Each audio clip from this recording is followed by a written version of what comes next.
입술을 묻다. 피기맘. 안녕하세요. 피기맘 구독자 여러분, 수험생 여러분, 반갑습니다. 저는 수능 국어를 강의하는 박찬무라고 합니다. 이제 제가 피기맘에서 수능 국어 수업을 담당해서 강의를 하게 되었는데요. 제가 할 수 있는 한 최대한 열심히 성실하게 수업을 준비해서 꾸준히 좋은 강의 올리도록 하겠습니다, 여러분들. 오늘은 강의를 하기 전에 제가 오리엔테이션을 해야겠다라는 생각인데, 무엇보다도 먼저 작년에 수능 국어가 좀 출제 기조가 변경이 되었어요. 그래서 2025학년도를 준비하는 수험생 여러분들이 꼭 알고 유의해야 할 점, 대체 무엇이 바뀌었는가, 그 유의점에 대해서 좀 얘기를 해야 되는데요. 2024학년도 수능을 좀 이해를 해야 돼요. 그래서 2024학년도를 제가 분석을 해서 여러분들이 유의해야 될 유의점들을 좀 끄집어내겠습니다, 여러분들. 두 번째, 그리고 가장 근본적으로 수능 국어를 어떻게 공부해야 되느냐, 수능 국어의 학습의 관점, 올바른 학습의 관점에 대해서 이야기를 해드리겠습니다. 얘기가 짧지는 않은데 제가 최대한 간결하게 좀 정돈을 해갈게요. 중요한 얘기들입니다. 이게 수업 몇 번 듣는 것보다 훨씬 중요한 얘기니까 스킵하지 마시고 여러분들 잘 들어주셔야 돼요. 알겠죠? 자, 제가 최대한 간결하게, 깔끔하게 제가 설명을 잘 해보겠습니다, 여러분들. 자, 일단 수능 국어 등급 컷을 제가 표로 작성을 했는데 빨간 펜으로 작성이 돼요. 2024학년도 수능 원점수 등급 컷 표준 점수를 좀 봐주세요. 원점수 등급 컷은 이해하시죠? 이게 표준 점수가 1등급 컷이 133, 2등급 컷이 125 이렇게 되어 있는데, 이 표준 점수가 높다라는 얘기는 그만큼 학생들이 대단히 어려워했다라는 얘기라고 이해해 주시면 됩니다. 옆에 23학년도랑 비교해 보세요. 여기 1등급 컷이 126점이잖아요. 133점이고요. 쉬웠고요. 어려웠던 거예요, 여러분들.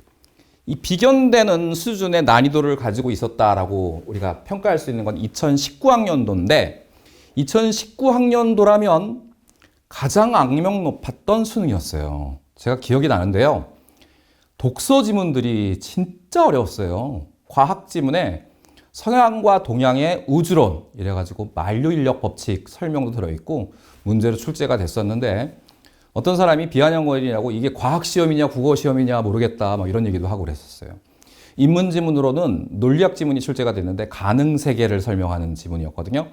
모순율, 배중률 이런 개념이 토대가 돼서 문제가 출제가 돼가지고 정말 까다로웠죠. 상대적으로 문학은 쉽게 나왔는데 이게 독서에 비해서 상대적으로 쉬웠던 거지, 문학도 그렇게 쉽지만은 또 않았던 시험이었어요. 전체적으로 굉장히 어려웠죠.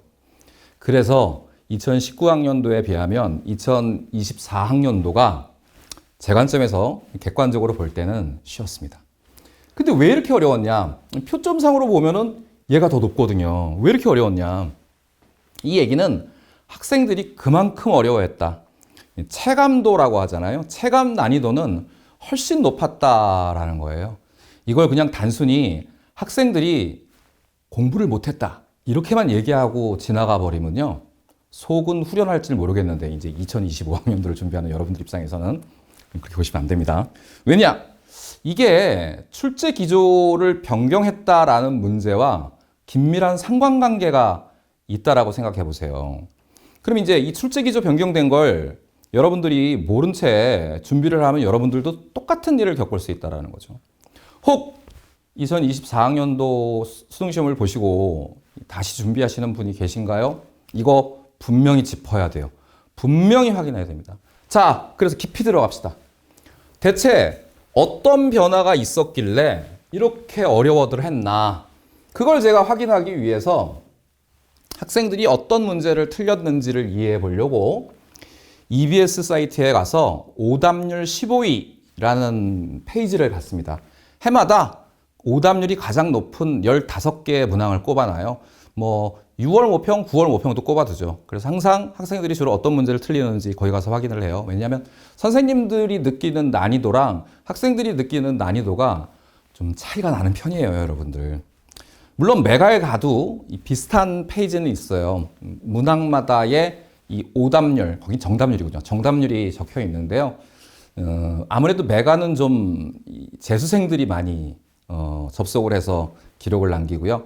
EBS는 약간 좀 다른 편이에요. 그래서 EBS 정보 보는 게 좀 낫고요. 여기는 이제 15위가 딱 정리가 되어 있으니까 여기 좋더라고요. 그래서 이렇게 문항 번호랑 오답률만 적혀 있어서 시험지를 옆에 두고 이게 대체 어떤 문제지 하고 살폈는데 초반서부터 깜짝 놀랐어요. 왜냐하면 2순위에 해당이 되는 문제가 여기 2순위 현대소설이었거든요. 굉장히 충격적인 일이에요. 여태 없었던 일이에요. 현대소설은 15위 안에 드는 경우가 거의 없었던 일인데 세상에 15위에 들었는데 2순위까지 가다니 문학이 10위 안에 드는 일도 드물거든요, 여러분들. 그래서 이게 보통 일이 아니구나. 그래서 확대를 해보자. 작년, 재작년 하고 비교 대조를 해봐야겠다라는 생각이 들어서 이렇게 표를 작성을 하고 하나하나를 이렇게 다 끄집어서 정돈을 해봤습니다. 그랬더니 좀 더 확대를 해봐야겠더라고요. 이게 그냥 3개년치 비교 대조로 안 되겠더라고요. 그래서 제가 전자칠판인데 좀 버벅될 때가 있어요. 여러분들 좀 이해를 해주십시오. 2017학년도까지 거슬러 올라갔어요. 그랬더니 이제 좀 분명하게 보이는 것들이 있더라고요. 얘를 다 비교 대조했다간 시간이 너무 많이 들어가니까 제가 깔끔하게 분명하게 정돈을 좀 해드릴게요. 첫 번째, 다른 해에 비해서 문항의 개수가 늘었습니다. 오답률 15위 안에 문학 문제의 개수가 늘었어요. 학생들이 문학을 어려워한 게 틀림없다 이 얘기죠. 그리고 그거에 비례해서 독서의 개수가 줄어들었어요. 이건 독서를 학생들이 덜 틀렸다. 아무래도 독서에 대해서 과거에 비해서는 덜 어려워했다라는 얘기로 풀어도 되겠죠.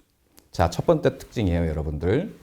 그리고 두 번째 특징, 비연계 문항의 이 오답률이 높아졌다. 그리고 문항수도 늘었다라고 얘기할 수가 있는데요. 여기가 지금 보시면 이 오답률 15위 중에 비연계가 10문항, 연계가 5문항이에요. 여기 바로 밑에 거 한번 볼까요? 여기가 2021학년도인데 비연계가 4문항, 연계가 11문항. 바로 밑에 거 볼까요? 2018학년도. 비연계가 2문항, 연계가 13문항. 이래요.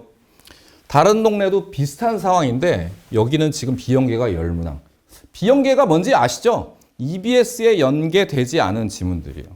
이것도 2024학년도에 되게 중요한 특징 중에 하나죠. 이게 왜 그런 건지에 대해서는 조금 이따 얘기를 합시다, 여러분들. 그 다음에 또 다른 중요한 특징 하나가요, 여러분들. 이 비연계 문학의, 비연계 지역, 이 문학의 5문제가, 여기 5문제. 이게 다 비연계더라고요. 자, 이것도 되게 중요한 특징.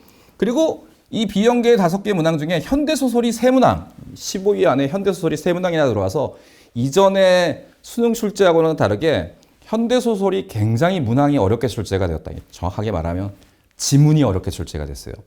그렇다고 문제를 우습게 보지 마십시오. 문제도 굉장히 어려운 문제가 들어있었습니다, 여러분들. 요 정도. 그런데 2024학년도에 해당되는 특징 말고요.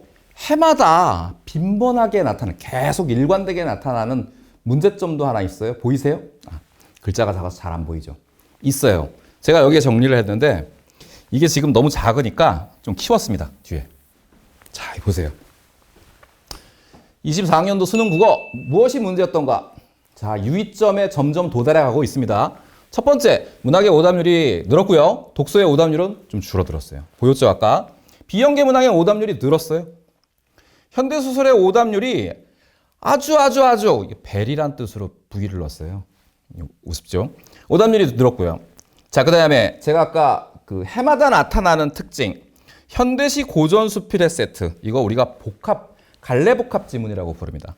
그리고 이런 양상도 있죠. 고전시가와 복합되는 갈래는 현대수필이에요.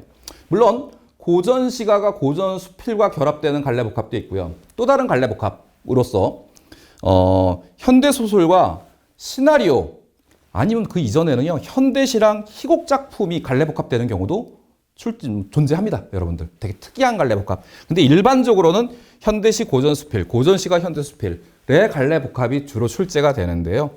여기에 이렇게 서정문학으로서의 현대시, 고전시가 이렇게 돼 있으면 함축적 의미를 물어보잖아요. 학생들이 이걸 힘들어 하거든요. 그래서 이렇게 출제가 되면은 항상 틀려요, 항상. 그래서 오답률이 일정하게 높은 수준이고요. 매번 이게 고질적인 문제점으로 등장하고 있더라라는 얘기죠. 자, 얘네들이 대체 2024학년도에 1, 2, 3의 문제점들이 왜 나타났는가? 4번, 이 고질적인 문제점은 왜 나타나는가? 자, 이제 유의점 얘기가 나오니까 주목해 주십시오. 주목해 주세요. 자, 작년에 수능이 그 출제 기조가 변경이 되었죠. 얘기가 조심스러운데요. 대통령께서 사교육비를 줄여야 한다라는 취지로 킬러 문항을 없애라. 교과서에서 출제해라. 뭐 이 말이 맞는지 틀리는지는 저는 판단하지 않겠습니다.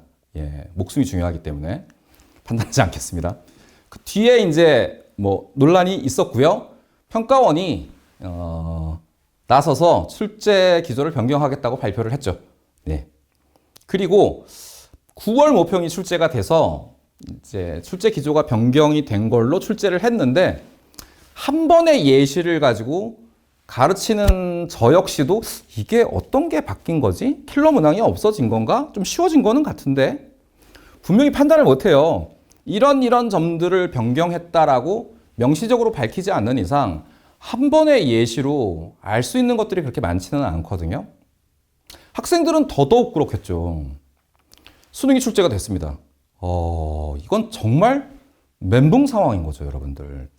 근데 제 입장에서, 가르치는 선생 입장에서 9월 모평과 24학년도 수능 이 두 개의 예시가 있으니까 이 두 개의 예시를 종합을 해서 이제 알 수 있는 거예요.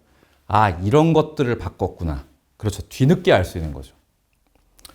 그래서 제가 이렇게 얘기를 할 수가 있는 거예요. 확실히 킬러 문항을 없앤 건 맞아요. 데이터가 알려주는데요. 이 이전에 킬러 문항이 있을 때 오답률이 굉장히 높은 문항들이 있었어요. 85% 수준까지 가는 문항들이 있었어요. 그런 애들이 킬러 문항들인 거죠, 여러분들. 85% 수준까지 안 가도 뭐 80%까지 근접하는 79%, 77%이 수준까지 가는 문제들은 확실히 킬러 문항들이었다라고 우리가 판단을 할 수가 있을 것 같아요. 근데 2024학년도에 가장 높은 오답률은 71%로 제가 기억을 합니다. 71%. 킬러 문항 아닌 거죠, 여러분들. 자, 킬러 문항은 확실히 사라졌어요. 근데 평가원의 입장에서는 평가원의 의지, 어떤 그 수능의 취지의 측면에서 킬러 문항을 없앤 게 아니라 대통령의 뜻에 따라서 없앤 거잖아요. 평가원이 애초에 가져가야 할 근본의 뜻은 변별력의 확보에 있단 말이죠. 정시에 있어서 이 시험이 학생들 선발에 있어서 변별력이 확보가 좀 되는 게 중요한 문제니까. 근데 킬러 문항이 그 역할을 그나름 담당하고 있었는데 이 킬러 문항을 없애버리니까 문제가 생기는 거지. 수능 시험이 자칫하면 굉장히 위험해질 수가 있는 거예요. 그래서 평가원은 고민을 했을 거야. 킬러 문항을 없앴다. 변별력을 대체 어떻게 확보하지? 두 가지 방안을 확보한 것 같아요. 여기서부터 이제 제 추측이에요, 제 추측. 지문의 난이도를 높이는 방식으로 변별력을 확보하자. 첫 번째고요. 두 번째 방안이 킬러 문항을 없애는 대신 중상급 난이도의 문항수를 늘리자. 그러면 까다로운 문제가 늘어나서 결국 시간이 좀 더 걸릴 거 아니냐라는 겁니다. 이게 중상급 난이도의 문항수를 늘리자. 이 두 가지 방식인 거예요. 그런데 지문의 난이도를 높이는 방식을 독서를 가져가면 안 되지. 그러면 학생들은 또 다른 측면에서 우와! 2019학년도 때 난리 났던 것처럼 지문 어렵다고 또 난리를 부릴 거거든. 그래서 문학 쪽에서 지문의 난이도를 높이기로 결정한 것 같아요. 문학은 4개 지문, 4세트가 출제가 되는데 4세트 모두 지문의 난이도를 높이진 않았죠, 당연히. 2지문은 평이하고요. 2지문은 난이도가 높았던 것 같아요. 그 첫 번째가 현대시 2작품, 가나가 현대시고요. 다작품이 고전수필이 출제가 됐는데, 그렇죠. 제가 예의 말씀드렸던 갈래복합 지문인데요. 다작품의 고전수필이 비연계 지문인데 난이도가 굉장히 높았어요. 정말 정말 어려웠대요. 오답률 순위상에서는 별로 티가 안 나는데 제가 제자들하고 통화를 해봤더니 여러 명하고 수십 명하고 통화를 했는데요. 정말 수필 지문 어려웠대요. 온 힘을 기울여서 집중력을 막 짜내서 수필을 간신히 읽고 이해해서 문제를 풀었대요. 헉헉헉헉. 그래서 문제를 맞췄는지 틀렸는지 예, 맞췄대요. 그리고 페이지를 딱 넘겼는데 그렇죠. 이제 오답률상에서 나타나고 있는 현대소설이 딱 기다리고 있는 거야. 그래서 읽었대요. 읽었는데 이게 도대체가 문장이 어디서 끝나는지를 모르겠더래요. 예. 그래서 학생들은요. 그렇죠. 여러분들의 말로 소위 멘붕에 빠지는 거야. 엄청나게 당황이 되는 거야. 앞에서 고전 수필 때문에 엄청나게 집중력을 썼는데 또 여기서 엄청나게 집중력을 쓰고요. 그리고 무엇보다도 학생들을 당혹시킨 건 고전 수필, 현대시 두 작품, 현대시 첫 번째 작품이 비연기였는데 가작품. 김종길의 문. 그 작품도 사실 쉽지는 않았어요. 그래서 거기서 시간이 많이 들어갔어. 현대시 고전 수필 복합 지문에서 시간이 많이 들어갔어. 근데 현대소설에서 또 지문이 어려우니까 시간이 또 많이 들어가는 게 확인이 되거든. 수험생 입장에서. 진짜 당혹스럽죠. 문학을 빨리 풀어야 되거든. 그래서 거기서 당혹스럽게 되면서 전체적으로 수능 국어시험 전체가 망가지기 시작을 하는 거예요. 자, 문학의 지문 난이도가 높아지는데 현대소설까지 같이 어려워진 거예요. 이 현대소설도 비연계였죠. 자, 그래서 여기 문학의 비연계 지문이에요. 근데 걔네가 의도정이겠지, 당연히. 평가원에. 난이도까지 높았어. 비연계 지문인데 난이도까지 높았어. 그래서 독해 시간이 길었고요. 전체적으로 시험 시간이 부족하게 된 거고요. 이게 수능 국어의 결정적인 치명적인 문제를 일으킨 거예요. 점수가 그래서 폭락이 된 거죠. 무슨 말인지 이해되시죠? 2024학년도가 2019학년도보다 많이 쉬웠어요. 근데 그럼에도 불구하고 점수가 2019학년도보다 이렇게 표준 점수가 높게 형성된 건 학생들이 공부를 못해서가 아니고요. 그런 측면이 없지 않아 조금은 있어요. 조금. 그 얘기 제가 좀 이따 할게요. 근데 그거보다는 이런 변경, 출제 기조의 변경 때문이에요. 학생들이 이렇게 출제되는 수능에 익숙했다가 이렇게 변경돼서 이럴 줄 몰랐죠. 근데 이런 상황이 펼쳐져서 시간이 엄청나게 부족해지니까 이 감당이 안 되는 거죠. 독서의 지문 난이도는 좀 쉬워졌다. 오해하지 마세요. 독서가 지문이 쉬워졌다의 뜻이 아니라 과거에 비해서는 읽고 이해하는데 그래도 좀 나아졌다라는 뜻이에요. 근데 중상급 난이도의 문항수가 늘었죠. 독서만 중상급 문항의 난이도, 아니, 중상급 난이도의 문항수가 는 게 아니라, 독서만 는 게 아니라, 문학도 늘었고요. 엄매도 늘었고요. 화작도 늘었을 거예요. 전체적으로, 이거는. 근데 독서에선 티가 좀 나죠. 원래도 있고 또 늘었으니까. 그래서 독서에서도 문제 해결 시간이 늘어났어요. 그래서 시험 시간이 부족한 현상이 나타났을 거고요. 수능 국어 전체적으로 시간 부족한데도 독서도 아마 역할을 또 했을 거예요, 여러분들. 문학에서도 독서에서도 시간이 부족한 상황. 자, 그리고 이 고질적인 취약점. 요건 학생들이 제가 아까 말씀드린 것처럼 주로 여기에요. 함축적 의미를 추론하는 문제 형태. 혹은 이미지 분석, 연결되는 이미지 분석하는 문제 형태. 보기를 바탕으로 감상하라는 문제 형태. 사실 함축적 의미를 추론하는 문제나 보기를 바탕으로 감상하는 문제 형태가 근본적으로 되게 비슷하거든요. 근데 이런 걸 못 풀어요. 되게 쉬운 문제들. 죄송합니다. 이렇게 말하면 안 되는데.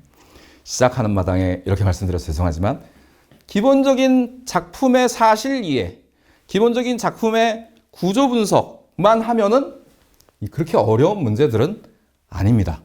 근데 이걸 계속 틀려요. 자, 정리를. 작년에 수능 출제 기조가 변경이 되어서 저는 요렇게 문제가 생겼다고 생각해요. 요건 이제 고질적인 문제인 거죠, 여러분들. 자, 여기 제가 밑에 표시를 한 거는 요렇게 되고 있는 거예요. 공부의 공백으로 인한 수험생들의 국어 능력 부족. 그래서 이건 외부적 요인으로 이제 점수가 좀 안 좋게 나온 작은 이유 중에 하나가 된다고 생각해요. 선생님 이거 학생들 공부 못한다는 얘기 아니에요? 이거 국어 능력 부족. 그 얘기이긴 한데요. 요 얘기에 주목을 해보세요. 공부의 공백. 코로나 얘기하는 거예요. 코로나는 물론 2023학년도에도 2022학년도에도 코로나를 겪은 친구들이 수능시험을 봤습니다. 근데 그때는 제 생각에는요. 평가원이 그 코로나 겪은 원격으로 집에서 수업 들은 친구들, 그래서 공부를 많이 하지 못한 친구들을 어느 정도는 배려를 했다 싶어요, 여러분들. 근데 2024학년도 수능시험을 본 친구들한테 배려를 했나요? 배려는커녕 이런 급작스러운 변화를 줘서 적응을 도저히 할 수 없는 상황을 줬잖아요. 네. 이 공부의 공백이 이 친구들도 적지 않아요, 여러분들. 중3, 고1, 고2 시기에 코로나를 겪었거든요. 근데 중3, 고1 때 사실 어휘력도 많이 늘릴 수 있고 내신 시험 한 번씩 볼 때마다 해당되는 소단원의 성취 기준들을 배우면서 국어 능력도 많이 늘어나고 이제 신장시킬 수 있는 기회인데 그것들이 코로나 때문에 집에서 원격으로 수업 듣고 뭐 시험 보고 공부하고 얼마나 하겠습니까? 잘 안 되는 거지. 그리고 고3 때 학교 다녀서요. 그 코로나 이후에 잘 되겠습니까? 그건 아닌 것 같아요, 여러분들. 그럼 이 친구들도 코로나 때문에 그렇게 기본적인 국어 능력들을 갖추고 있는 친구들은 아니었다라는 거죠, 여러분들. 제 말 알아듣고 계시죠? 근데 제 생각에는 뭐니 해도 이거예요. 이게 제일 컸어. 갑자기 바뀐 거. 이것 때문에 점수가 그렇게 좋지 않았던 것이다. 라고 저는 생각을 합니다. 그래서 여러분들은 자, 바뀌었어요. 2025학년도가 출제가 되는데 이 바뀐 출제 기조의 변경 사항들은 유지가 될 거거든요. 물론 이제 25학년도 6월 모평, 9월 모평을 이제 또 봐야 합니다. 근데 전년도에 변경된 사항들은 기본 기조로 가져갈 거거든요, 여러분들. 여러분들 이걸 알고 가셔야죠. 자, 그러면 25학년도 이런 유의점에서 우리가 25학년도를 어떻게 준비해야 되느냐? 첫 번째, 올바른 수능 국어의 관점을 수립하는 게 무엇보다 중요합니다. 요 수능 국어의 관점 수립 얘기는 제가 조금 이따 두 번째 테마에서 자세히 얘기를 할게요. 일단 여기서 요 얘기만 합시다. 수능 국어를 가르치다 보면은 수능 국어를 내신 대비의 관점으로 공부하려는 친구들이 많이 보여요. 절대 안 돼. 3학년 때 EBS 투특 4학년 1학기 때 배우는데요. 학교에서. 이걸 이제 내신 대비 시험으로도 보죠. 시중에 그 서점에 가면은 출판사에서 이걸 분석집, 수특 분석집을 만들어 내기도 해요. 그리고 여러분들 그것도 사죠. 내신 대비 시험 준비한다고. 그러면 그 책들을 들여다보면 이게 일반 그 내신 자습서랑 생김새가 똑같아. 만듦새가. 그러다 보니까 여러분들이 똑같이 공부해, 내신처럼. 검은 글씨 위에 파란 글씨로 주석 달린 부분, 빨간 글씨, 이런 것도 외우죠. 시험 봐요. 뭐 또 비슷하게 내신 시험 봐요, 또. 그리고 나서 이제 수능인데, 수능 시험 보기 전에 믿을 건 EBS 연계밖에 없어, 막 이러고, 연계 분석서를 공부를 가지고 하는데, 그냥 외우기 위주로 가는 거지. 이게 정말 곤란한 것 같아. 나중에 학생들이 검은 글자를 안 보고요. 작품을 안 보고요. 지문을 안 보고요. 파란 글자, 빨간 글자만 외우고 있다니까. 이게 정말 말도 안 되는 공부거든요. 근데 그런 방식의 내신 대비 관점의 공부, 이거 절대 하지 말라는 거예요. 자, 하나만 더. 어떤 친구들은 기출 문제를 풀어요. 기출 문제 풀기 시간제입니다. 시간 재지 마십시오. 그게 무슨 의미가 있습니까? 시간제는 문제 나중에 얘기 또 할게요. 이 문제를 풀어요. 시간제고요. 그리고 나서 채점합니다. 채점한 다음에 해설 보고요. 내가 왜 틀렸지? 틀린 거 확인해요. 그리고 이렇게 틀렸구나. 그런 다음 기출 문제로 넘어갑니다. 이게 공부한 건가요? 공부가 아니에요. 공부를 막 시작할 수 있는 상황까지 간 거죠. 그렇게 채점하고 틀린 문제 확인하는 수준까지 갔으면 이제 그 다음부터 진짜 공부가 시작이 돼야 되거든요. 근데 이제 다음 문제 또 푸는 거야. 그냥 문제 풀기만 하는 거지. 내가 부족한 걸 확인하고 부족한 걸 채우는 공부를 해야 되는데 채우는 공부 안 하고 다음 문제를 풀어서 부족한 걸 그냥 확인만. 부족한 거 확인하고 부족한 거 확인하고 부족한 거 확인하고. 공부 아니에요. 이렇게만 가는 공부도 절대 수능 국어의 올바른 공부라고 볼 수가 없습니다. 그럼 대체 수능 국어를 어떤 관점에서 공부를 해가야 되느냐? 조금 이따 제가 알려드릴게요. 올바른 수능 국어 관점을 정립하는 게 일단 제일 중요하고요. 두 번째, 우리 유의점에서 나왔어. 낯선 지문, 비연계 지문 공부하는 거 되게 중요해요. 비연계 지문. 난이도가 높은 지문 중요해요. 특히 여러분들이 그간 좀 무시해왔던 문학. 학생들이 나 이제 오늘부터 수능 국어 공부할 거야! 이러면 에너지의 95%를 독서에 쏟아부어요. 그래 왔어요.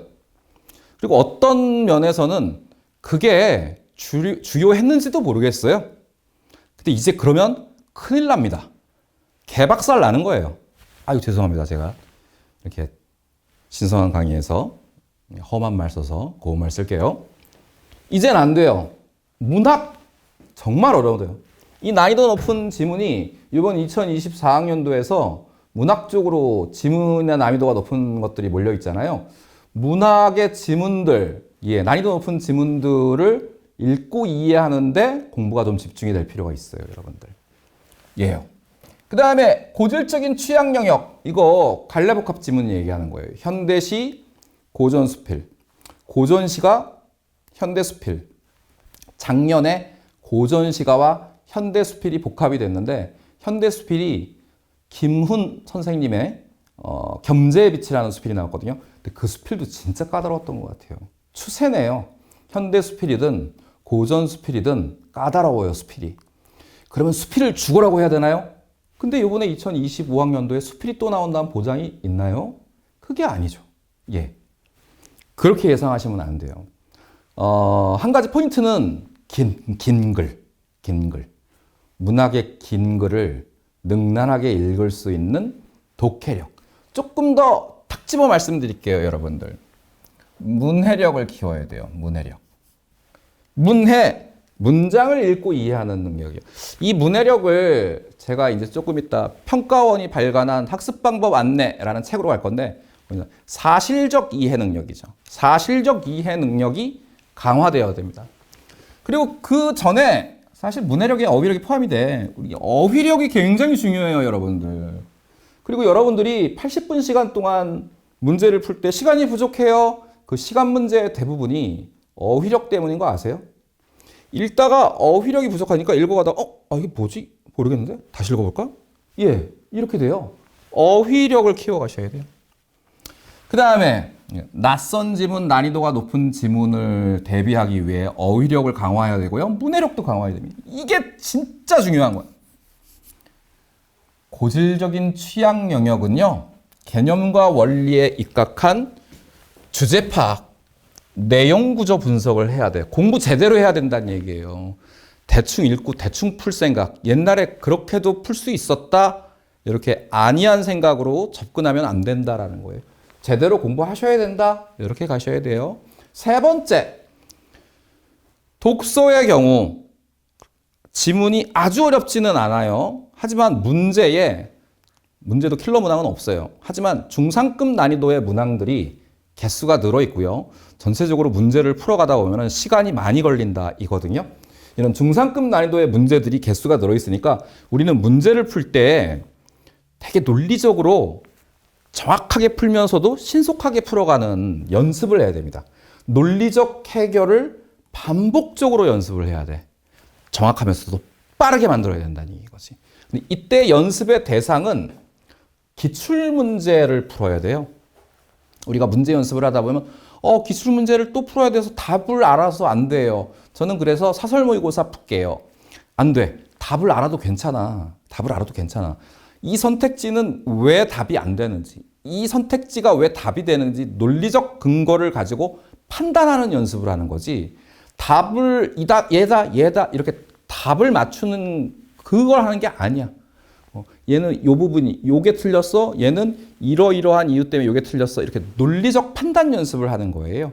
그래서 기출 문제를 가지고 반복적으로 풀어가는 거예요. 1회독, 2회독, 3회독, 4회독, 5회독 이렇게 해가는 겁니다, 여러분들. 기출 문제여야 돼요. 왜요? 논리적 정합성. 사설은 그런 논리적인 측면이 조금은 부족할 수 있거든요. 사설이 아주 나쁘다라고 할 수는 없어요, 여러분들.